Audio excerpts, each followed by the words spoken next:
May the God of hope fill you with all joy and peace as you trust in Him, so that you may overflow with hope by the power of the Holy Spirit.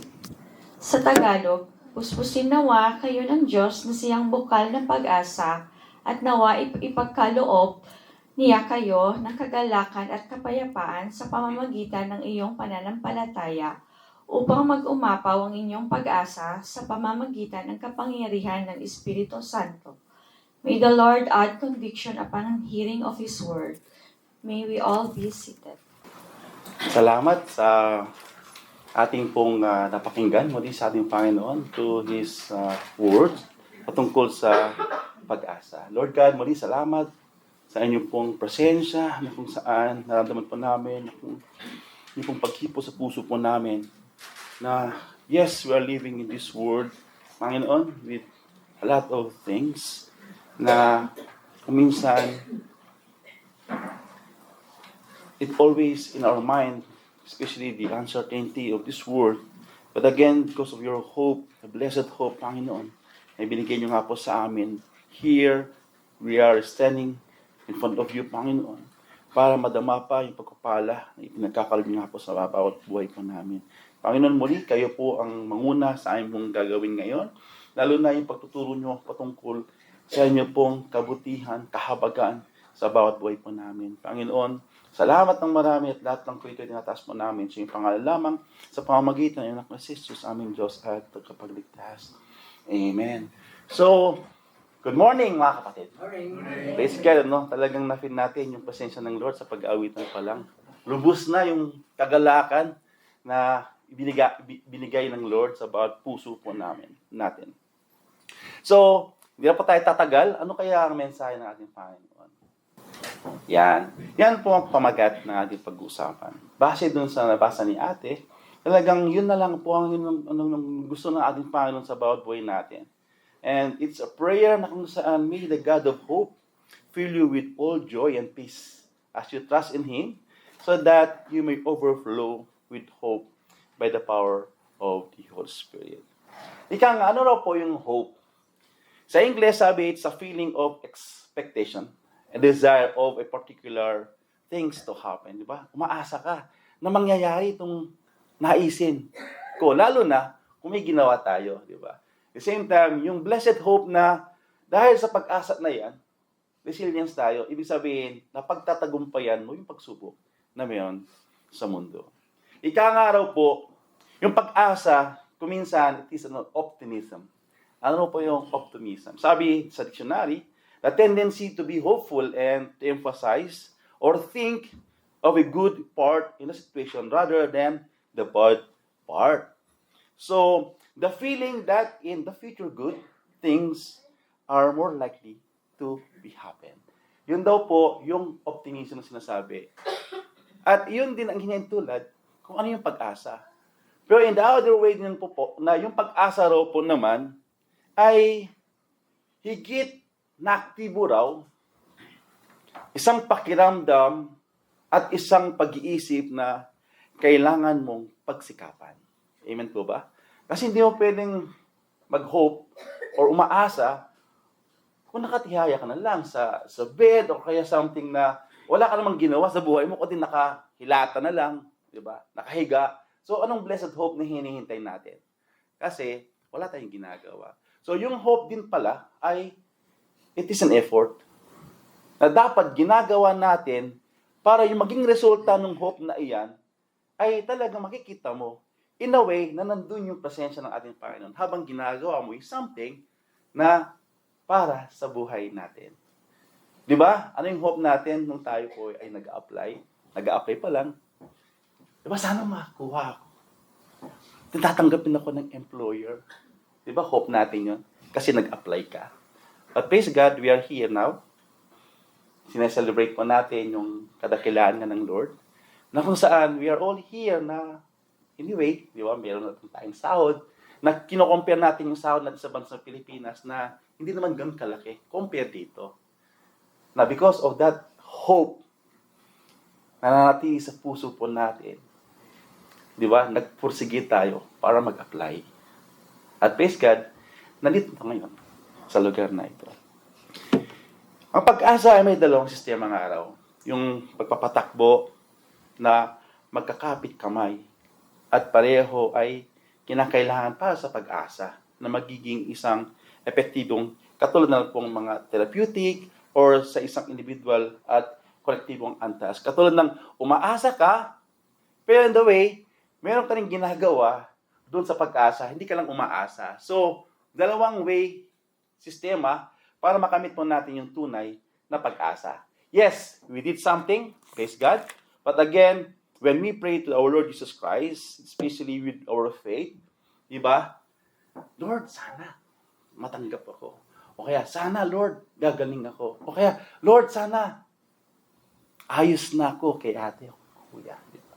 Pero anong ginawa mo para makuha mo yung pag-asa? Di ba? You step forward at gumawa ka ng paraan. Ika nga, hope help us to reach our goals that motivates us into taking positive actions that can lead to positive results. Feeling hopefully allows us to approach problem and challenges with a strategy for success, increasing the chances of us actually achieving our goals. So bakit kaya yung pamagat natin ay true hope? Kasi alam natin, mayroong false hope. Bakit nangangailangan tayo ng pag-asa? Di ba sa mundo ngayon, marami ng kaguluhan, di ba? Paulit-ulit na napapakinggan, uncertainty, walang kasiguraduhan. Kung minsan, dahil sa kawalang katiyakan, kung minsan gutom, marami nagugutom sa panahon natin ngayon, anong pag-asa ko? Wala na akong makakain, di ba? Wala na akong pagkukunan. At the same time, kahit yung kasakitan na meron tayo, we are hoping na tayo gagaling. At alam po natin, lahat po ito ay bunga ng kasalanan at pagkakasala. Amen po ba tayo? Alam natin na because of sin, nagkakaroon ng kaguluhan. Because of kaguluhan, nagkakaroon ng famine, kagutuman. So, because of sin, nagkakaroon ng division dahil gusto lang nila, ito lang, dapat ito lang din. So, walang unity, walang pagkakaayusan.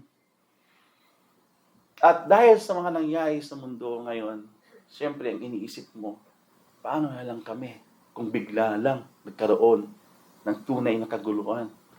Di ba? Walang kasi garuduhan. At ang kasalanan, ika nga natin, ay humahantong sa kamatayan.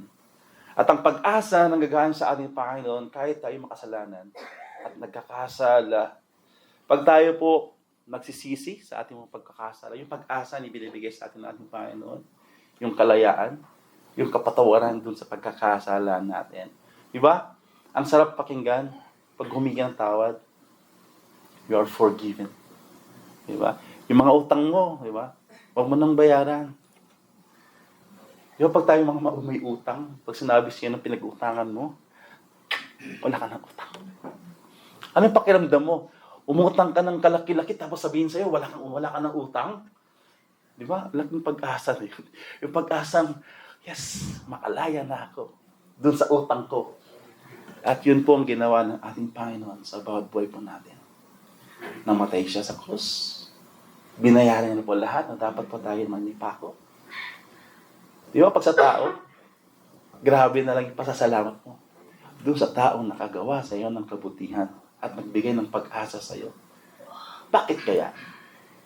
Pag ang Diyos na ang nagsasabi o pinag-usapan, parang hindi natin na ibibigay yung buong pasasalamat sa Kanya.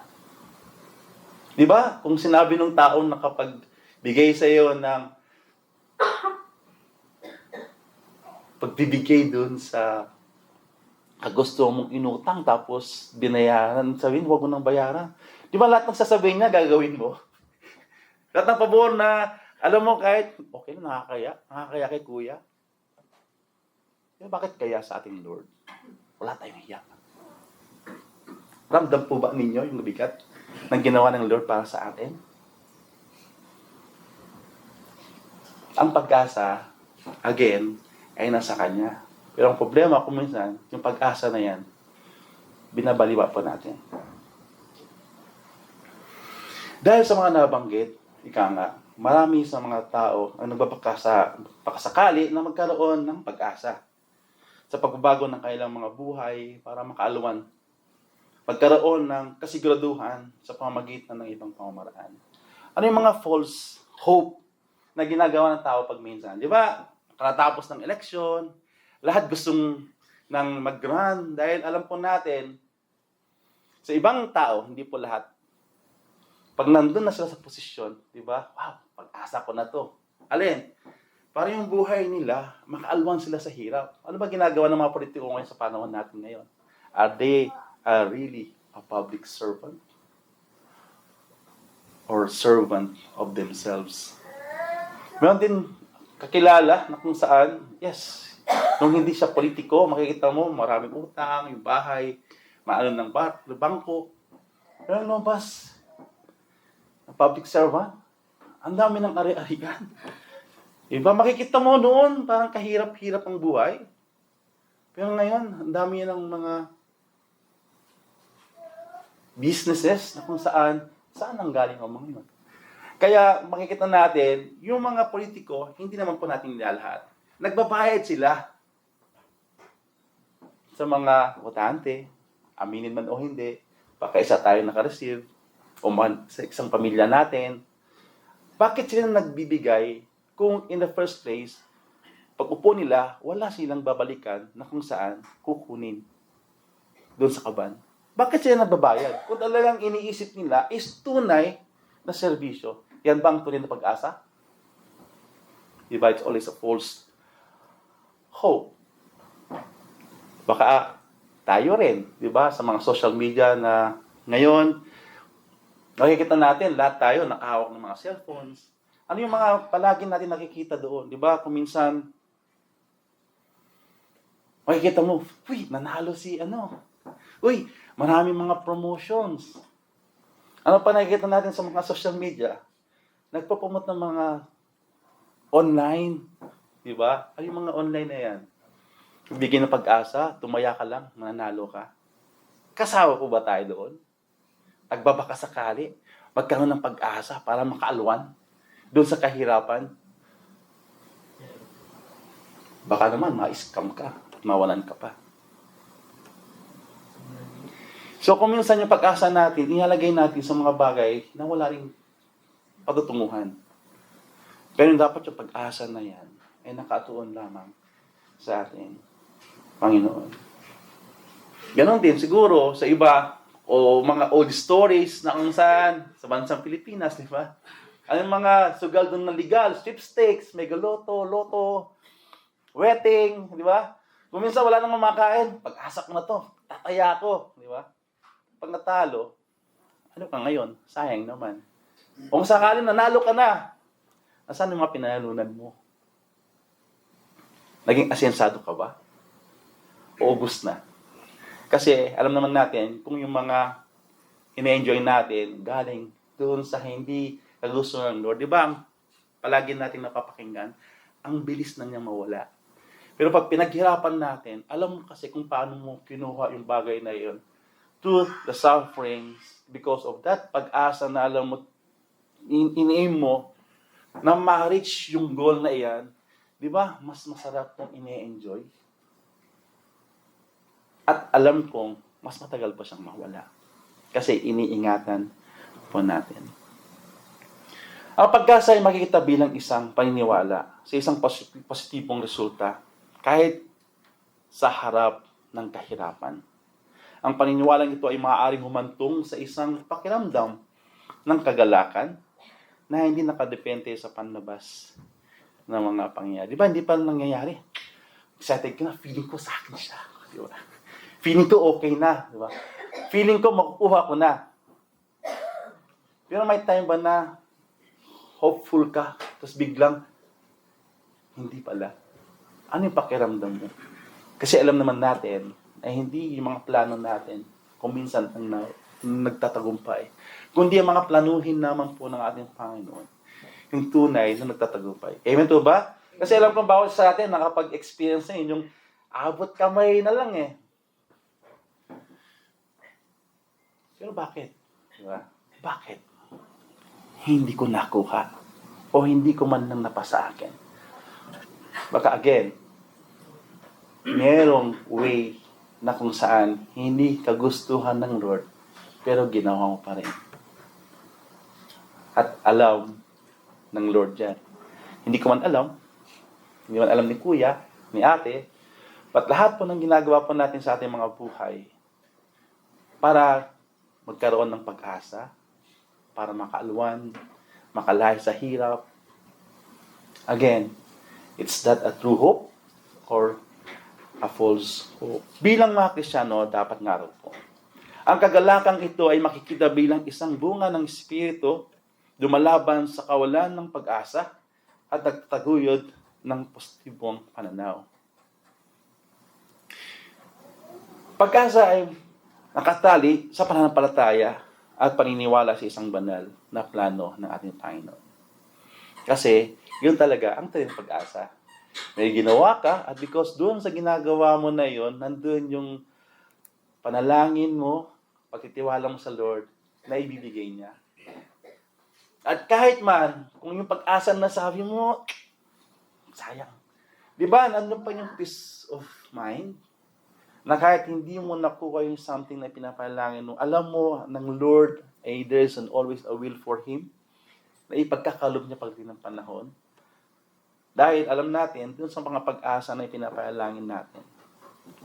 Di ba, merong mga kasagutan, oops, wag muna, wait ka muna. Kung minsan naman, alam mo na nga mali yan eh. Di ba? Wag. Ayaw ko yan. Hindi ko ibibigay yan. Pero, yung mga alam ng Panginoon na kailangan natin, it's not a wants. Di ba? Kasi alam na ng Panginoon ang kalooban ng bawat isa eh. Di ba? Ora mismo, hindi po nga pinapalangin. Nandyan na yung kasagutan.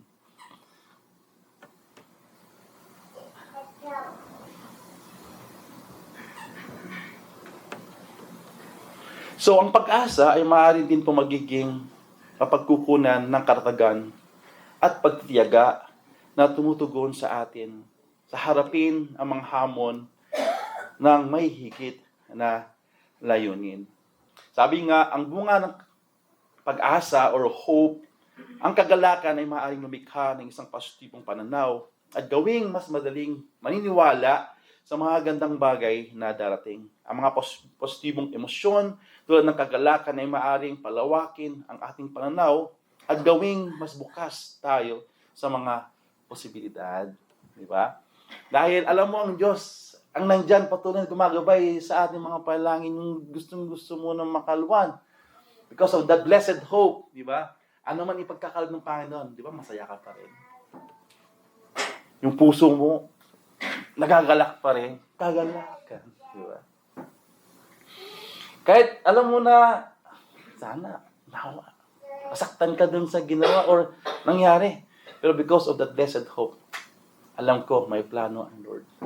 May gagawin ng Panginoon. Hindi man sa akin to, alam ko, meron pang mas mahigit na ipagkakaloob sa atin ng ating Panginoon.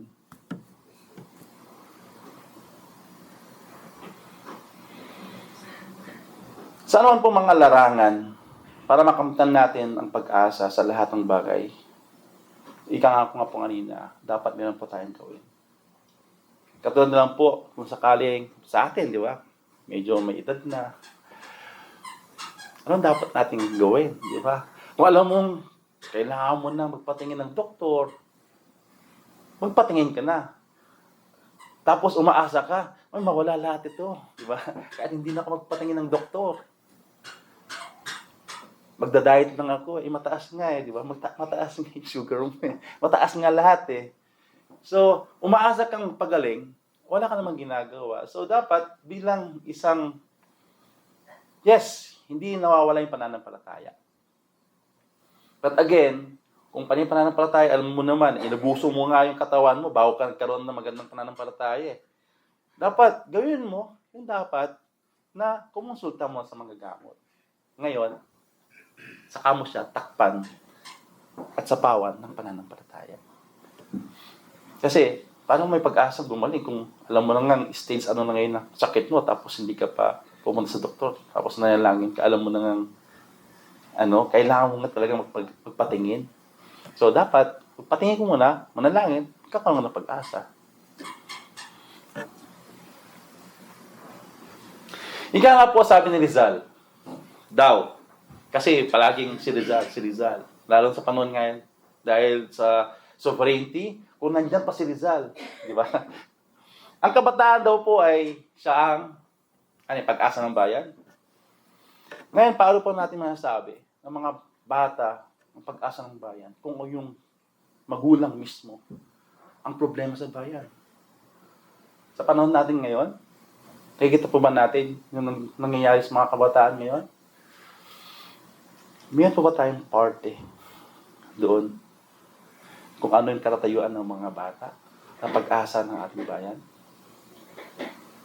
Ano yung nagagawa po natin bilang isang magulang? Naging mabuti po ba tayong magulang? O pasaway ng mga magulang? Kasi definitely, kung ano ang bunga, definitely, kasi pinagmulan sa puno. Kung yung mga bata ngayon, talagang walang respeto sa iyo, walang respeto sa iba, dahil yun din po kasi ang naipakita natin nung sila ay musmus pa. Kaya wag po natin sisihin kung yung mga anak natin salbahe sa atin. Kasi in the first place, ikaw rin ang mga magulang ang pinagkunan ng ugali, ng bata, ng habang siya ay lumalaki. Ngayon sa panahon natin ngayon, di ba? Mga magulang, pasaway na rin. Ano ngayon nakikita ng mga musmus na bata na yan? Say, alam na natin, kung ano yung mga alam natin na dapat hindi nangyari, pero nangyari sa buhay natin. You know yourself. Kung dapat hindi nakita ng anak ko ito, ngayon, lumaki na sila, parang yun ang ibinabato sa akin, ito ginawa mo rin po kasi. Pero kung first place, naging mabuti tayong Kristiyano, may pananampalataya sa ating Panginoon. Anong ibabato ng anak sa iyo? May pananampalataya sa ating Panginoon?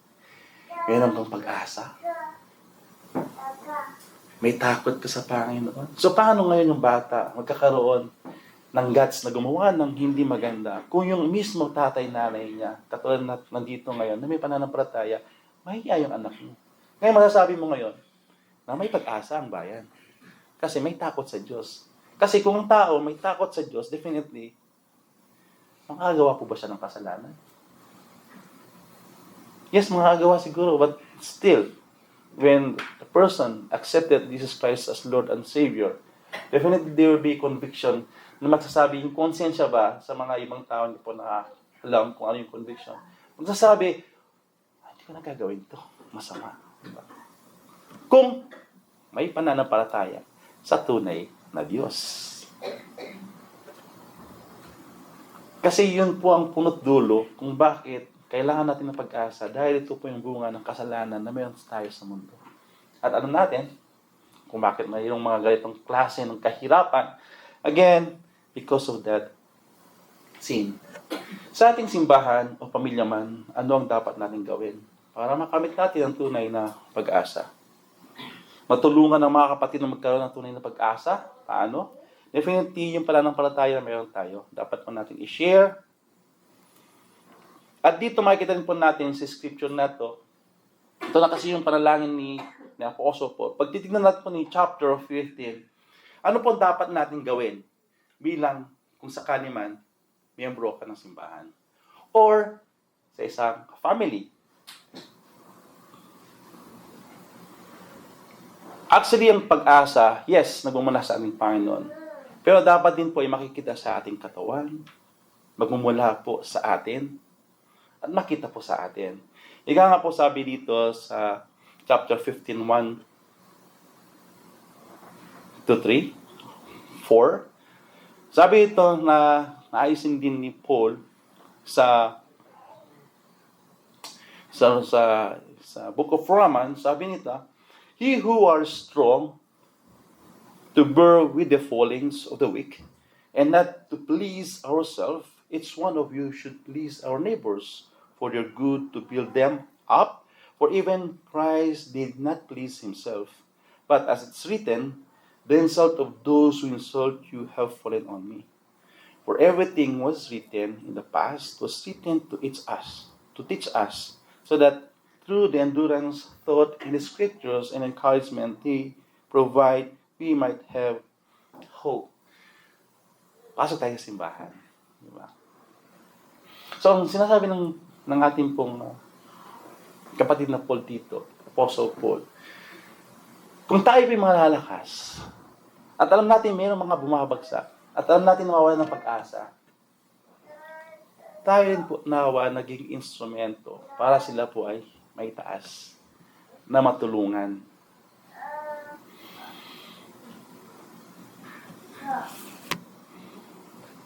At makitaan sa atin yung lakas ng pananampalataya. Ika nga, kung sino po yung mahina, dapat natin tulungan at itaas. Kung sino ang mga nangangailangan, ay kailangan din natin suportahan. Di ba po? Salamat sa mga ibang kapatid or sa mga kapatid talagang nandun yung puso. Kasi marami naman tayo dito mga kapatid na talagang generous pa.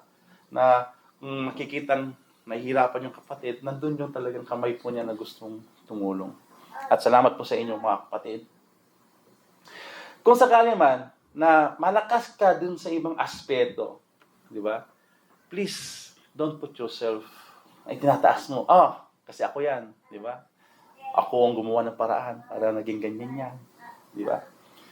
Di ba kung tayo, nung nakaraan o nung mga kailan lang, humihingi ng suporta o tulong, di ba madalas tayo tinutulungan o natutulungan?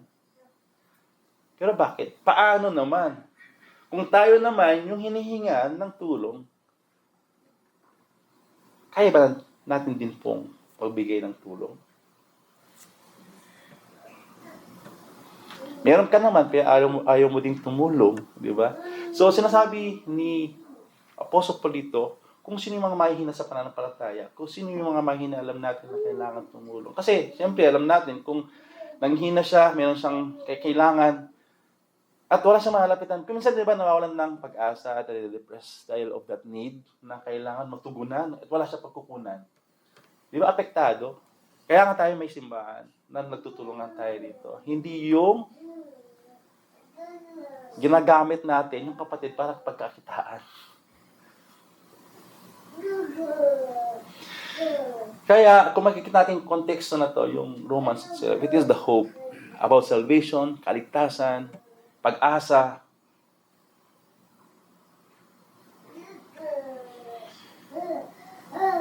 So, kung tunay daw na gusto natin makamit yung pag-asa, kailangan natin magtulungan. At definitely, kung magtulungan tayo, kung ikaw mismo rin yung isang tao na kailangan mo rin magkaroon ng pag-asa para maging, sabi natin, productive doon sa antas ng paninilbihan, kapatid, tulungan mo rin po ang inyong sarili. Tinutulungan ka na nga, di ba? But please, ang saan yung pagtutulong sa iyo? Kung ikaw mismo, sarili mo, pagkatapos ng gawain, fellowshipping, nasaan na si kapatid, di ba? Nag-iisa ka na lang, na naman. Ayaw mo makipag-participate. Paano tayo lalago sa pananampalataya? Habang tayo pa nagtitipon, pagkatapos na naman po ito, mayroon naman tayong mga gawain, di ba? Pag-aaral. Ika nga namin kanina. Saan nag-umpisa yung faith? Faith comes from hearing and hearing of His Word. Gusto mo magkaroon ng pag-asa? Tunay? Tapos wala ka naman doon sa pag-asa na binibigay ng Lord sa'yo. Gusto mo magbago? Again, kung gusto lang pero wala kang ginagawa, may pag-asa po ba? Kung minsan, cellphone, di ba? Cellphone na naman pag-asa niya.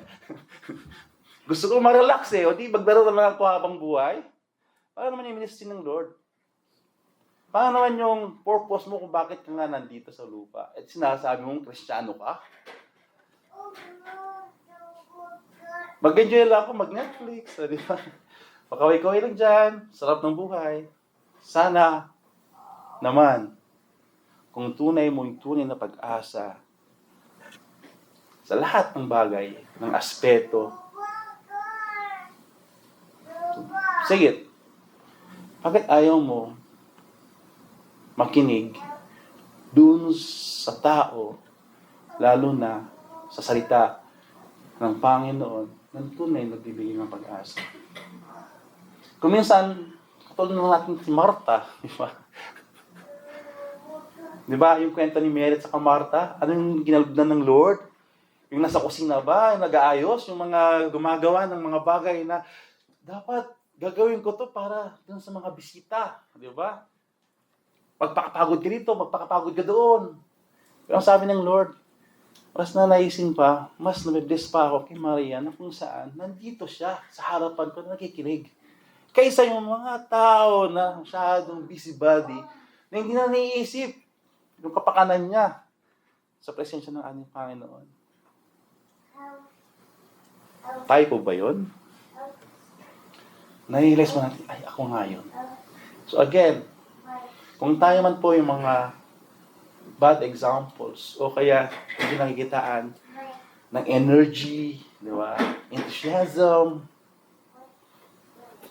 para sa paninilbihan sa Lord, at dapat ikaw na yung mismo yung pinagkukunan ng kalakasan. Again, still not yet. Sabi nga, hindi pa huli po ang lahat.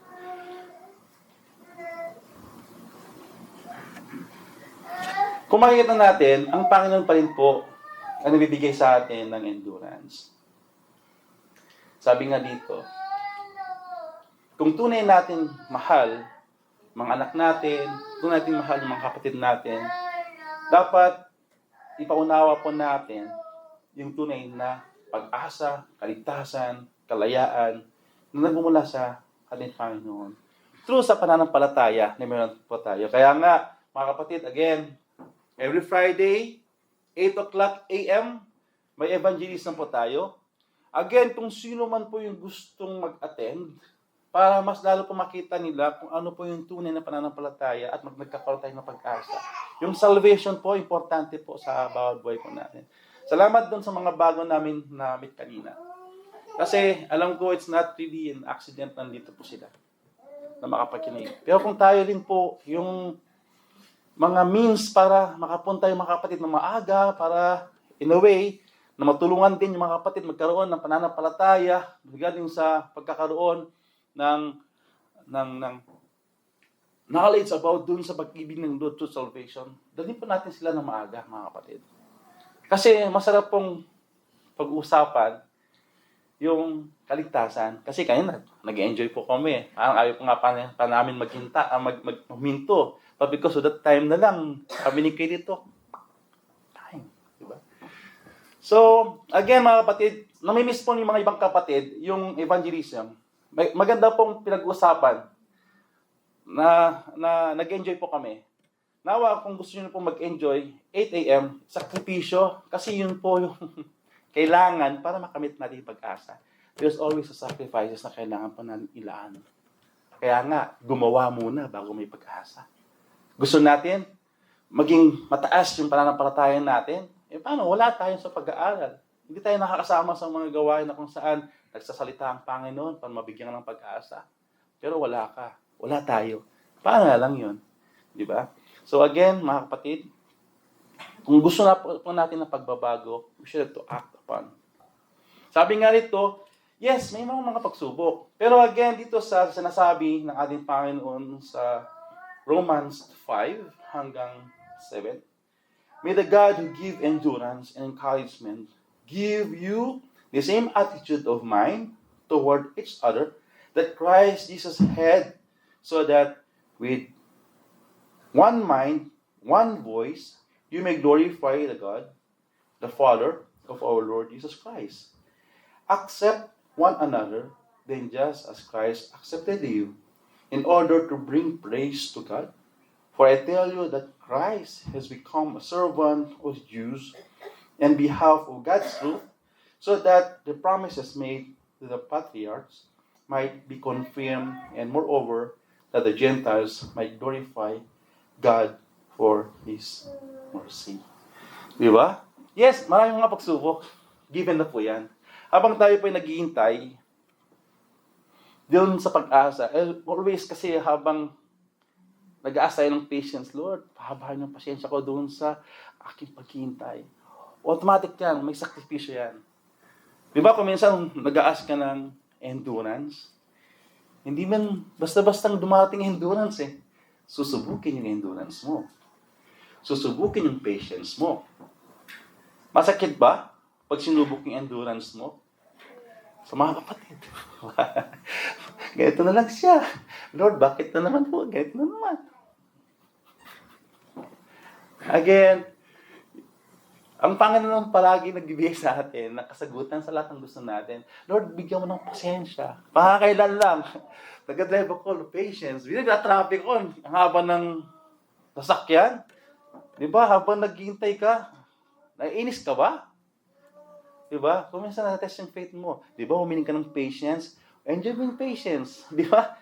Practice it muna. Mga pagsubok natin. Gusto mo ng pag-asa? Paghirapan muna natin. I-challenge natin yung sarili natin to have faith. Kasi hindi naman parang sa mga muscles ng natin, mga malaking katawan dyan. Bakit lumalaki mga katawan nila? Dahil binuboost nila. Talagang wino-workout nila. Masakit ba? Yes. Yung mga muscles ng mga kuya natin dyan, bakit lumalaki yung mga muscles, mga biceps na yan? Kasi talagang binubuhat. Talagang binibigyan diin. Para ma-build yung muscle. At the same time with our faith, endurance and patience. Praise ka lang dahil nasa sa loob tayong simbahan. Iba't ibang klase ng tao. Iba't ibang klase ng attitude. Patawa mga kapatid. Pag nandun ka sa pagkakataon, alam mo na yung katotohanan, kabutihan ng Panginoon. Humakbang na po tayo. Kasi in one mind nga po eh. Yes, nandun yung accept na natin. Alam niyo po ba yung Romans, kung titignan ko, kasi binasa ko yun, ito po yung mga pasabi ng ating Panginoon because he's starting churches in Romans. Nakita ko nga, 2 years parang si Paul doon, mga bata, mga bagong pananampalataya, kaya sinasabi ni Paul, mag-accept kay each other. Pero kung 10 years na po tayo, matagal na po tayo sa simbahan, at yung attitude pa rin natin hindi nagbabago, hindi sa ukma, doon sa sinasabi ni Apostle Paul dito. Kung titignan natin yung konteksto. Kasi, di ba, third missionary journey ng ating Panginoon, yun yung pinakauli niya eh. Marami na siya napuntahan, pero yung last ng mission niya sa Rome, sabi nga, na-house arrest for 2 years. Okay?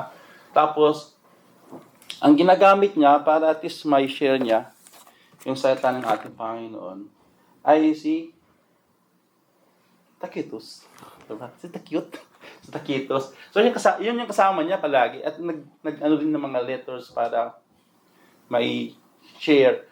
So, dun sa mga bago, we understand. We will accept. Definitely, even the old ones. But again, kung matagal na tayong Kristiyano, wala pa yung growth, mag-ingat po tayo, baka tapikin tayo ng Lord. Yung mga kamuntikan ko na sagin yung sasakyan na to, mga kamuntikan na yan, be ready po tayo. Baka, hipo ng Lord, kamuntik ka na. Ano bang ginagawa mo? Kamuntik na yan. Ano pa ginagawa mo? Di ba alam, yung mga kamuntikan na yan, gising na dapat sa'yo, magigising ka na dapat, ay Lord, sorry. Marami na akong mga hindi nagagawa sa'yo, Lord, kamuntik na naman ako. Dapat mag-aware tayo discernment. Kung matagal tayong Kristiyano, tapos marami pa tayong hindi natin nagagawa yung dapat natin sa ating Panginoon. Pero may kamuntikan, mag-ingat po tayo mga kapatid. Buti kamuntik lang. Kasi yes, ang Lord mapagmahal. No question asked. Ang Panginoon din is justice. He love us? Yes. Namatay nga siya eh. Binigay niya lahat sa atin eh. Ano naman tayo? Hope na lang. Pag-asa, Lord. Thank you. Pag-asa na lang. Ano ginagawa mo sa pag-asa binigay ni Lord? Wala. Nothing. Just for yourself alone. Gratifying your needs. Your desire. Paano po sa iba?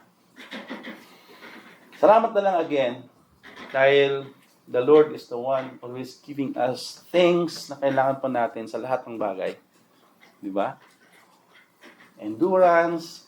Di mo man kaya, sige, kaya mo pa yun anak. Nandito lang ako. Di ba? Di kita iiwan kailanman. Di ba? Lahat ng gusto mo, binibigay ko. Di ba? Nag-claim ka, binigay ko ulit sa'yo. Eh, nakuha mo, nasaan ka na? Nasaan na tayo? Again, hindi na pa rin nagiging ang Panginoon kahit matigas sa ulo natin. Di ba? So, pa nakakaranas sa mga ganun.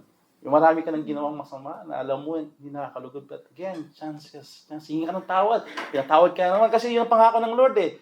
Humingi ng tawad ngayon sa mga kasalanan mo. Di ba, pinatawad yung kasalanan mo noon, ngayon at dating pa. Grabe ano? Hindi mo pa nagagawa yung kasalanan mo dapat gagawin. Napatawad ka na. Tayo kaya natin magpatawad sa mga kasalanan pag mangyayari? Gagawin ba ng mga kapatid natin? Ito pa yung challenging part. Yung masyado tayong entitled, yung alam mo, meron ka ng posisyon sa company natin. Di ba, nung una naman, ibibigay mo yung best mo, di ba? Na lahat, gagawin mo para sa Lord. Serbisyo, bibigay ko lahat. Para sa paninibihan ko, sa company natin. Binibigyan natin ng best natin. Especially sa family of Christ. Pero tayo nasa posisyon na, ano ka na ngayon? Diba, ayaw mo na hawakan yan. Maris. Diba? Ay, hindi ko trabaho yan. Trabaho niya yan. Kung sa tingin mo, dugyot yung isang kapatid o dugyot yung isang kasama mo sa trabaho, ano yung attitude mo? Yung kapatid, kasi bago pa, magaspang pa, hindi pa nakakasunod, yung di pong gusto niya muna yung nasusunod, ano yung feeling mo? Napapractice mo ba yung patience? Yung endurance? Doon sa pagtanggap, doon sa kapatid na yan, bago eh. Bago siya. Eh, paano kung talagang pasaway talaga? Wala eh. Luto sa atin eh. Angat mo pa rin. Endurance pa rin. Accept mo pa rin. Kasi, nung tayo rin pinagkakasala, makasalahan pa lang, namatay ng Lord, di ba, para sa atin. At minahal na po tayo. Tananggap po ng Lord tayo. Ang challenge na lang nun, kung paano mo i-weigh yung pag-iisip mo in one mind, one attitude, one voice, na kahit gano'n ang ginagawa ng kapatid, di ba? Paminsan, sabi natin, ano man nangyayari sa sitwasyon, walang loss eh. Panay win to win pa rin eh. Kasi, gito yung katrabaho mo, masyadong reklamo yan. Tapos magreklamo ka rin. Ngayon, natetest yung patience mo doon. Natetest yung endurance mo, yung faith mo. Ano yung attitude mo? Pagpatulan mo siya? Sisigawan mo rin siya? Di ba? Sabi nga natin, sinigawan mo na siya. Tapos sabihin, are you Christian? Nanigaw ka na eh. Sabihin mo, that's a Christian attitude? Di ba kung minsan nahiya ka na, sabi mo, Kristiyano ka dahil naipakita mo lang yung masama mong ugali doon sa boss mo. Again, we are not all excuse. We should to accept things na kung saan alam mo na nangyayari mga bagay niyan dahil may ituturo sa atin ng ating Panginoon.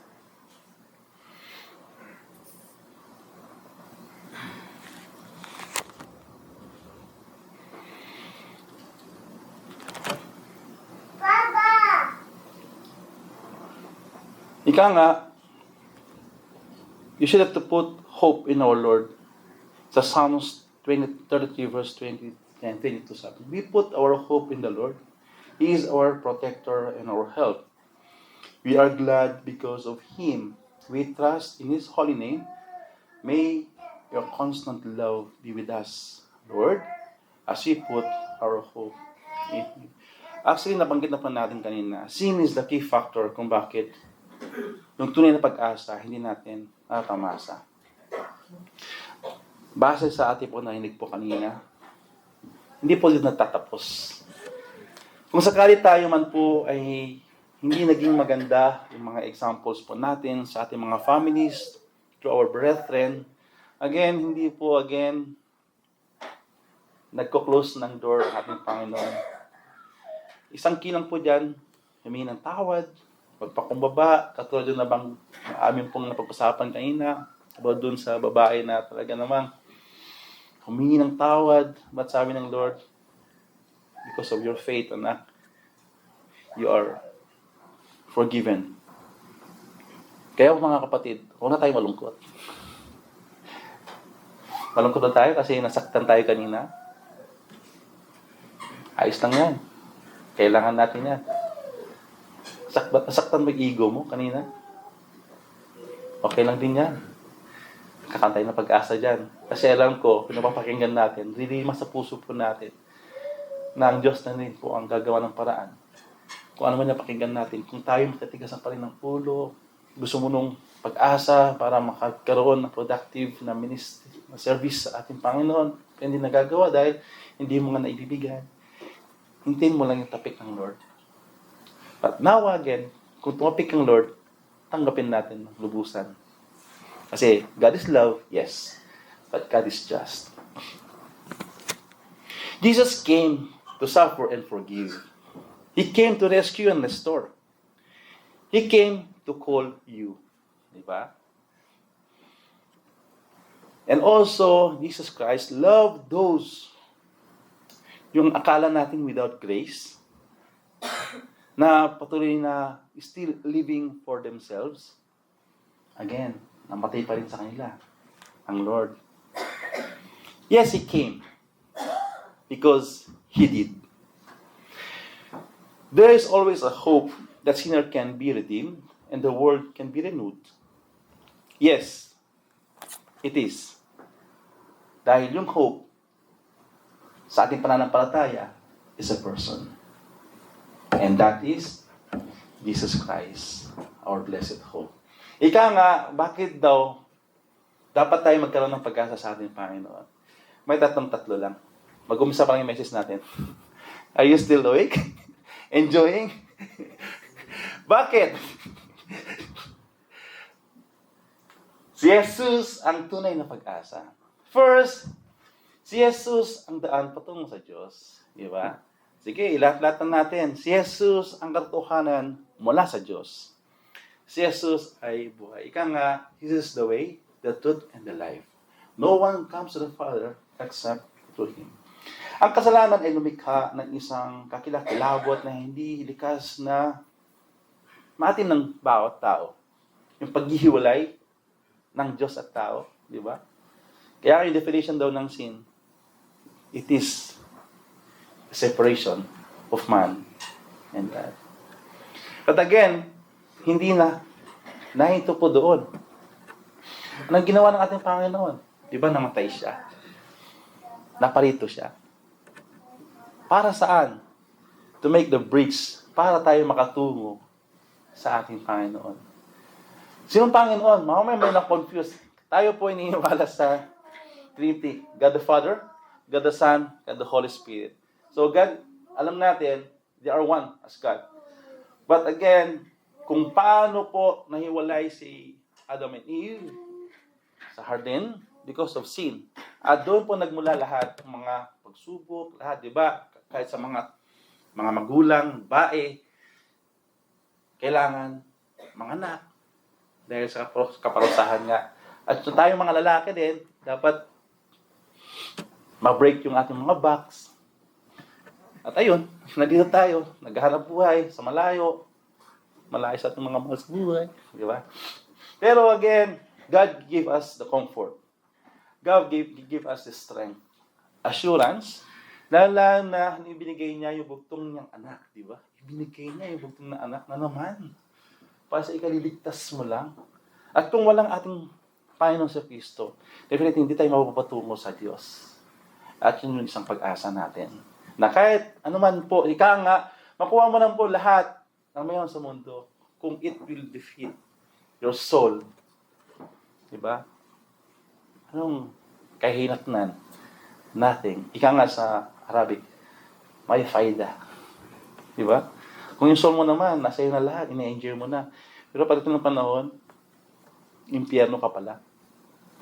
So, masaklap, di ba? Kasi alam natin, 70 years, 40, kung minsan mga 15, 20 years, tapos ng buhay nila.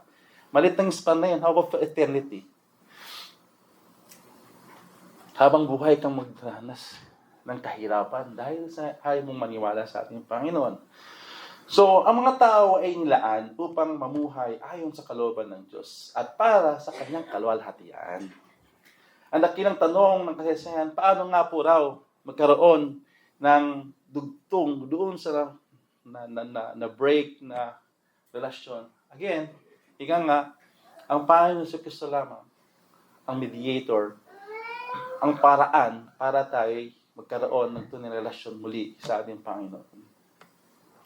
Matutugunan natin yung moral na kahilingan ng Diyos sa lahat ng paraan sa pamamagitan ng pagsunod sa kanyang batas. Nang walang isang pagkakataong na yung pagkabigo ba? Kasi because of that law, di ba? Mayroong mga dapat gawin. Paano pag hindi mo nasunod yung mga, Ten Commandments, hindi mo nasunod yung isa, di wala na naman. Again, pag tayo po naniniwala sa ating Panginoon, kasi siya kasi yung sa katuparan ng lahat. No? Kabayaran ng lahat-lahat. Kahit hindi mo nasunod, pero yung pananampalataya mo sa ating Panginoon, nakadepende pa rin doon yung pag-asa mo na magkakaroon ka ng buhay ng walang hanggan. Tiyak po yun. Kasi yung righteousness ng ating Panginoon, makikita niya sa anak na tinanggap mo, naka-charge na sa kanya yung mga pagkukulang mo natin. At hindi yung kasalanan mo ang makikita po niya. So, this is the way to God. At ikalawa, ikaw nga yan, Jesus, ang katotohanan mula sa Diyos. Kung mabasa pa natin yung 1:49, ngunit may higit pang inihahayag niya sa atin ang plano pagtubos ng Diyos. Kung makita pa natin dito, He is the truth, di ba? Siya yung message. Siya yung verbo na kung saan nakikita natin lahat ng ginagawa niya ay direct naman, kung ano yung pinag-utos sa kanya ng Ama, ay yung ginagawa niya. Kung ano yung mga nakikita nating miracles, ay kagustuhan din ng Ama. Di ba sabi nga, He is the radiance. Siya yung makikita natin. Kung ano makikita mo kay Jesus Christ, yun na yun po. Makikita mo doon sa buhay ng ating Ama. Ang pagdating ni Jesus ay ipinangaral ang katotohanan tungkol sa ating kalagayan.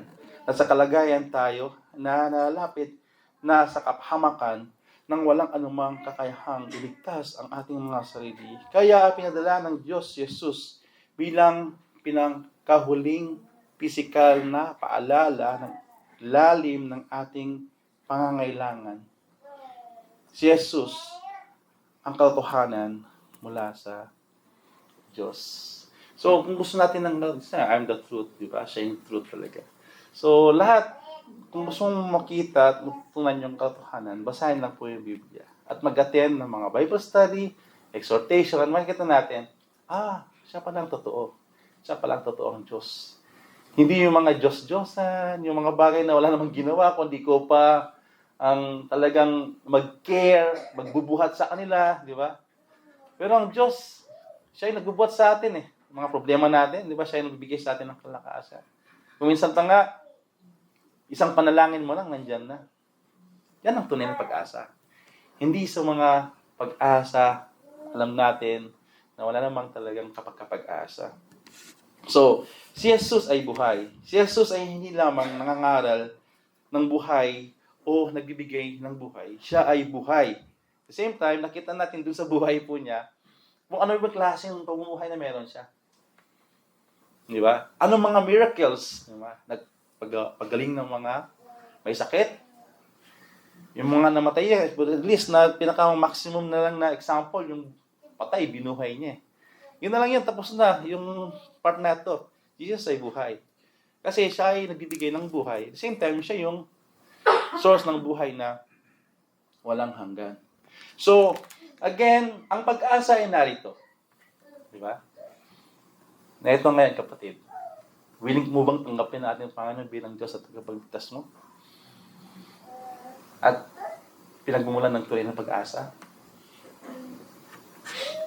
Yung pag-asa sa dakilang walang hanggan na dating ay nakasalalay sa isang balikat. Ito ay nakasalalay sa kapangyarihan, mga balikat ni Jesus, na para sa iyo ngayon, ang daan, ang katotohanan, at ang buhay. Yung mga hindi ako nakakilala sa ating Panginoon, inaalok po niya sa iyo kung ano ang wala sa iyo, lalo na yung kapangyarihan,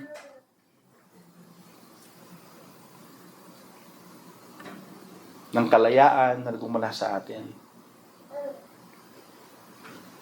So salamat na lang po sa ating Panginoon dahil siya yung nagbalik ng ating relasyon at nag-ugnay muli sa ating Panginoon sa Kristo at sa Kanya pong God the Father. So, salamat muli dahil alam natin kung ano yung binigay sa atin ng Lord. Kung makita po natin kanina yung sa title. Next mo, kuya. Yan. Bakit kaya yan ang nilagay ko sa front? Ano yung message last week? Wala? Ha? Si Kuya 3. Di ba yung katahingan dahil because of the roots, nagkakaroon ng rooted love? Alam niyo kung bakit ano yung characteristic ng ginkgo? Doon sa, siyempre alam naman natin, kasi na-search ko sa botanica to sa encyclopedia, the definitive, talagang sana, legit. Pero again, siyensya kasi, di ba, alam na po natin na yung word itself, mapapakinggan natin mga 7,000 years lang. Pero base dito, doon sa botanica, itong ginkgo, biloba raw, yan, yung lifespan niya is, pwede siyang mag-raise to 200 million years. And its ability to survive the atomic bomb of Hiroshima. Dito makikita po natin sa China at sa Japan. So makikita natin yung tinato, yung pyramid daw niya, yung trunk niya is within 30 meters or 100 feet tall and 2.5 meters or 8 feet. So dito makikita din po natin sa tinato yung resilience niya. Kaya nga po, parang siya yung pinaka-best example daw ng hope. Kasi kahit anong klase na pagkakataon, hindi mo siya basta-basta makapatay. So, nawa bilang isang Kristiyano, yes, alam natin, iba yung sa pamamalakad ng ating Panginoon sa Kristo. No? Pero kung tayo, makikita rin natin sa puso po natin bilang Kristiyano, na resilience din nawa tayo sa mga pagsubok. At tayo yung bunga ng pag-asa. Hindi nawawalan ng pag-asa pag nakita ka na, si kuya naman, si ate naman. Di ba? Parang nawawalan appetite. Dapat pa nakita ka, ganado, di ba? Hopeful talaga kasi nandiyan si kuya. Kaya sana yan si kuya, problema na naman niya. Di ba? Ano ba yan? Kristiyano na tayo mga kapatid. Kailangan natin umusbong. Nagawin yung nararapat. Na maging resilience tayo. Lagi tayong hopeful. Ayan. So, ang ating huling word to ponder. Next po. Yan. Yan po pagtatapos sa Romans 5. Unto 8. Therefore, since we have been justified through faith, we have peace with God through our Lord Jesus Christ, through whom we have gained access by faith into His grace in which we now stand. And we boast in the hope of the glory of God.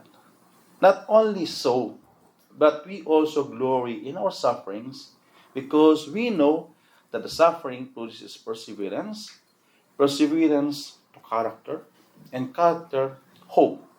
And hope does not put us to shame because God's love has been poured out into our heart through the Holy Spirit. Kaya ulitin ko, yung ating pong scripture kanina, may the God of hope fill you with all joy and peace as you trust in Him so that you may overflow with hope by the power of the Holy Spirit. God bless po sa ating mga.